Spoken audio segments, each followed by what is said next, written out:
నమస్తే, welcome to our channel. నేను సిరి. బీఆర్ఎస్ని బీజేపీలో విలీనం చేయనున్నారా? అందుకే ఢిల్లీలో కేటీఆర్ ఇంకా హరీష్ రావు ఉన్నారా? సో ఈ అంశాన్ని మనకి వివరించడానికి మనతో పాటు ఉన్నారు ప్రముఖ సీనియర్ జర్నలిస్ట్ డివిఎస్ గారు. నమస్కారం సార్. నమస్తే సార్, ఇప్పుడు కేటీఆర్ గారు ఇంకా హరీష్ రావు గారు అయితే ఢిల్లీలో మకం వేశారు. దీని వెనకాల కారణం ఏంటంటే బీఆర్ఎస్ని బీజేపీలో విలీనం చేయనున్నారు అని చెప్పేసి కొన్ని వార్తలు అయితే వస్తున్నాయి. మరి నిజంగానే బీజేపీలో బీఆర్ఎస్ని విలీనం చేసే అవకాశాలు ఉన్నాయంటారు? ప్రత్యామ్నాయం ఏంటి? బీఆర్ఎస్ మరి ఆల్టర్నేటివ్ కనపడలేదు. ఒకవైపు ఏమో ప్రజల్లో పరపతి కోల్పోయారు, 3వ స్థానానికి పడిపోయారు. మొత్తం తెలంగాణ ఇవాళ 2 జాతీయ పార్టీలు చెరుసగం పంచుకుంటున్న నేపథ్యంలో కాంగ్రెస్, బీజేపీ మొన్న పార్లమెంట్ ఎన్నికల్లో చూసాం. 17 పార్లమెంట్ ఎన్నికలకి చెరొక 8 వాళ్ళు గెలుచుకున్న పరిస్థితుల్లో ఎక్కడుంది బీఆర్ఎస్? అంటే బీఆర్ఎస్ ప్రజల్లో లేదు. అనేక చోట్ల 3వ స్థానానికి పడిపోయింది. ఏది కేవలం 2 చోట్ల మాత్రమే వాళ్ళు 2వ స్థానంలో వచ్చిన నేపథ్యంలో 5 నెలల్లో బీఆర్ఎస్ ఓట్ బ్యాంక్ 20% పడిపోయింది. ఇంకా వీళ్ళు కనుక ఉపేక్షిస్తే అది 2%కు పడిపోయే అవకాశం ఉంది. ఈ పరిస్థితుల్లో ముందు వాళ్ళు పార్టీని కాపాడుకోవటం కష్టమైన నేపథ్యంలో విలీనం వైపు చూస్తున్నారా? ఎందుకంటే కవిత ఇవాళ జైల్లో ఉంది. ఏది మద్య కుంభకోణం, ఢిల్లీ మద్యం కుంభకోణంలో. మరి బీజేపీ కోర్టుల దీనికే వదిలేసింది. అక్కడ సిబిఐ ఇవాళ సీరియస్గా ఉంది. అక్కడ కేజ్రీవాల్ నిన్న కూడా మనం చూసాం, ఆయన బెయిల్ పిటిషన్ కోర్టు తిరస్కరించిన నేపథ్యంలో కోర్టులు కూడా ఇవాళ అవినీతిని సహించే ప్రసక్తి లేదు. రాజకీయపరమైన అవినీతి పైన ఇంత సీరియస్గా ఉన్నప్పుడు కవిత బయటికి రావాలంటే మరి కేంద్రంలో పెద్దల అండదండలు ఉండాలన్న కోరిక, ఇక్కడ కేసీఆర్ ఆరోగ్యం, ఆయన ఇంత ముందులాగా మరి చురుగ్గా ఉండకపోవటం, సభకి వెళ్ళకపోవటం. ఏది శాసనసభ సమావేశాలు మనం చూసాం. సభా సమావేశాల్లో హరీష్ రావు, కేటీఆర్ఏ పోరాటం. కుటుంబ పాలన అన్న విమర్శలు ఎదుర్కొన్న నేపథ్యంలో మొన్న అసెంబ్లీ సమావేశాల్లో కూడా నేనేమనుకున్నానంటే కుటుంబ సభ్యులు కాని వాళ్ళతో మాట్లాడిస్తారనుకున్నాం. ఏరి ఆ వాయిసే లేకుండా పోయింది. ఎస్సీ, ఎస్టీ, బీసీ, ముస్లిం ఆ సభ్యులు మాట్లాడి ఉన్నట్లయితే ఆయా వర్గాలకి బీఆర్ఎస్ మళ్ళీ చేరువయ్యేది. ఇలాంటి పరిస్థితుల్లో వీళ్ళేంటి మరి కుటుంబ పాలన, అవినీతి పాలన అని ముద్ర వేసి ముద్రపడ్డ బీజేపీ, ఆ ముద్ర వేసింది కూడా బీజేపీయేగా. బీఆర్ఎస్ పైన ఆ ముద్ర వేసింది ఎవరు? మొన్న ఎన్నికల ప్రచారంలో కావచ్చు, అంతకుముందు ప్రచారాల్లో కావచ్చు, అసెంబ్లీ ఎన్నికల్లో నరేంద్ర మోడీ, అమిత్ షా, కేంద్ర ప్రభుత్వ పెద్దలు అందరూ చేస్తున్న విమర్శలు బీఆర్ఎస్ మీద ఆ రెండే. ఏంటి? ఒకటి భ్రష్టాచార్. బీఆర్ఎస్ అంటే భ్రష్టాచార రాష్ట్ర సమితి అయిపోయిందనమాట, అవినీతి. మరొకటి ఇది పరివార్. ఏంటి? కుటుంబ పాలన. ఎటు చూసినా వీళ్ళ కుటుంబ సభ్యులనే పెట్టుకున్నాడు. ఆయన చేసిన బ్లండర్ మిస్టేక్స్. ఎవరు? కేసీఆర్. తెలంగాణ తెచ్చాడు, పులినోట్లో తలబెట్టానన్నావు, తెచ్చానన్నావు. ప్రజలు కూడా నిన్ను 2 సార్లు గెలిపించారు. నీ పార్టీకి 10 ఏళ్ళు నిలబెట్టారు. 22 ఏళ్ల పార్టీ.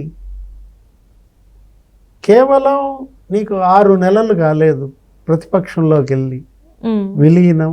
ఇలాంటి వార్తలు వస్తున్నాయంటే బీజేపీ ఈ పార్టీని విలీనం చేసుకుంటుందా? మీరు వేసిన ముద్ర అవినీతి పార్టీ అని, లేకపోతే కుటుంబ పార్టీ అని మీలో చేరితే మరి ఓకేనా? ఎందుకంటే కేసీఆర్ అన్నాడు వాళ్ళని నిర్మా పార్టీ అని. వాషింగ్ పౌడర్ నిర్మా అన్నారు. అంటే అవినీతి చేసిన వాళ్ళు ఎవరైనా కూడా బీజేపీలోకి వెళ్తే ఉతికేసి ఆరేసేయటమా? ఇప్పుడు కేసీఆర్ను కూడా ఉతికేసి ఆరేస్తుందా? కేసీఆర్ కుటుంబాన్ని ఇవాళ నిర్మా ఏ సర్ఫ్ కావాలా? నిర్మా లేదనుకుంటా ఇప్పుడు సర్ఫ్ కూడా నిర్మా రావటం లేదు. ఇంకా కేసీఆర్ ఎప్పుడు ఆయన పాతకాలంలో మాటలే చెప్పినట్టున్నారు. ఇవాళ బీఆర్ఎస్ని ఉతికి ఆరేసే సర్ఫ్ ఉందంటావా? ఎందుకంటే ఒకవైపు రేవంత్ రెడ్డి ఏమో అవినీతి మీద అగ్గి గుగ్గిలం అవుతున్నాడు, విచారణల మీద విచారణ కమిషన్ల ఏర్పాటు, విద్యుత్ కొనుగోళ్ల కుంభకోణం, ఛత్తీస్గఢ్ నుంచి విద్యుత్ కొన్నారు కదా, దాని మీద పెద్ద స్కామ్ అని, లేకపోతే యాదాద్రి భద్రాద్రి ప్లాంట్ల నిర్మాణంలో పెద్ద స్కామ్ అని, అసలు 50,000 కోట్ల స్కామ్ అని, కాళేశ్వరం 1,00,000 కోట్లు గోదాట్లో పోసారని, అది అసలు ఇంతవరకు ఏమి అతిగతి లేదు. ఆ కుంగిన పిల్లర్ల నిర్మాణమా, నీళ్ళు ఇద్దామా, నీళ్లు నిలబెడదామా, ఇప్పుడు అటు దాని మీద కమిషన్ వేశారు, దీని మీద కమిషన్ వేశారు. ఇంకా చాలా స్కాములు ఉన్నాయి, ఇంకా వాటి జోలికి వెళ్ళలేదు. ఫోన్ ట్యాపింగ్ నడుస్తోంది కేసు, అది అలాగే అసంపూర్తిగా ఉన్నది.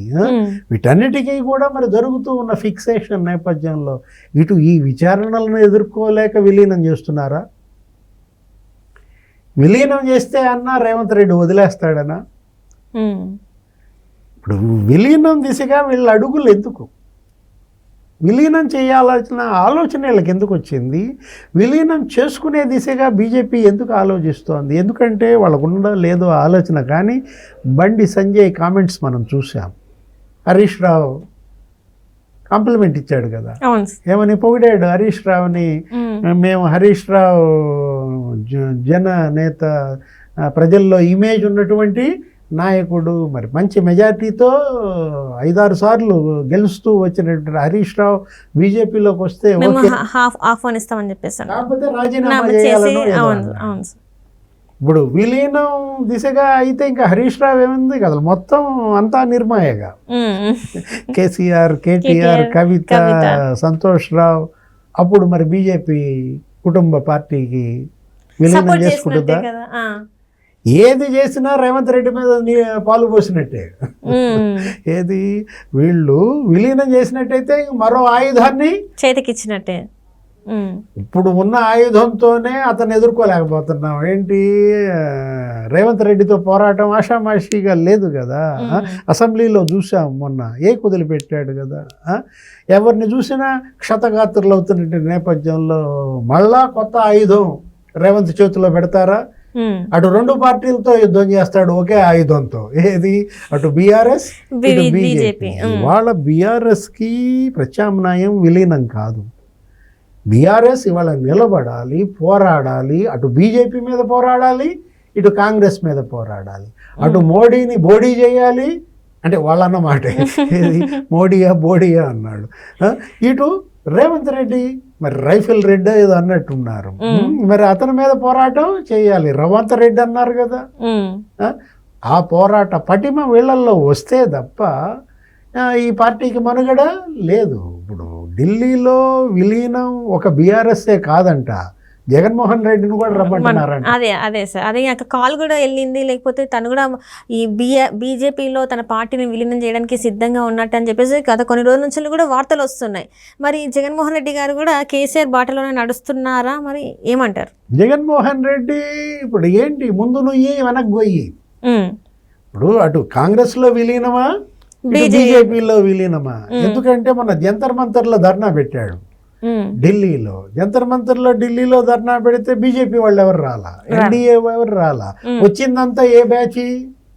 ఇండియా కూటమి బ్యాచ్. ఏది, రాహుల్ గాంధీ కాంగ్రెస్ వాళ్ళు రాలేదు, కానీ వచ్చిందంతా ఆ బ్యాచే. ఇండియా కూటమి ఎవరు? సమాజ్వాదీ అఖిలేష్ యాదవ్, లేకపోతే శివసేన సంజయ్ రౌత్, తంబిదురై, అన్నాడీఎంకి వీళ్ళందరూ వచ్చారు. టీఎంసీ, ఆప్, ముస్లిం లీగ్. ఆ ముస్లిం లీగ్ ఆయన ఏమన్నాడు, ఇండియా కూటమిలోకి రమ్మన్నాడు. ఇండియా కూటమిలోకి ఆహ్వానించాడు ఆ తమిళనాడు ప్రాంతీయ పార్టీ ఆయన. అంటే ఇప్పుడు నువ్వు చెప్పేది వేరు. ఆ ముస్లిం లీగ్ ఆయన వహీద్ ఏమన్నాడు, మీరు ముఖ్యమంత్రిగా చేశారు, ఇప్పుడు మాజీ ముఖ్యమంత్రి, కాబోయే ప్రధాని అన్నాడు. జగన్మోహన్ రెడ్డి ఉట్టికెక్కలేనమ్మ స్వర్గానికి ఎక్కిందా? ఇప్పుడు జగన్మోహన్ రెడ్డి ముందు ముఖ్యమంత్రి అయితే చాలు, ప్రధానమంత్రి దేవుడెరుగు. అతని పార్టీ మరి విలీనం అవుతుందా? ఎందులో విలీనం? ఇవాళ అతను ఉనికి కోసం పోరాటం. ఎవరు? జగన్మోహన్ రెడ్డి.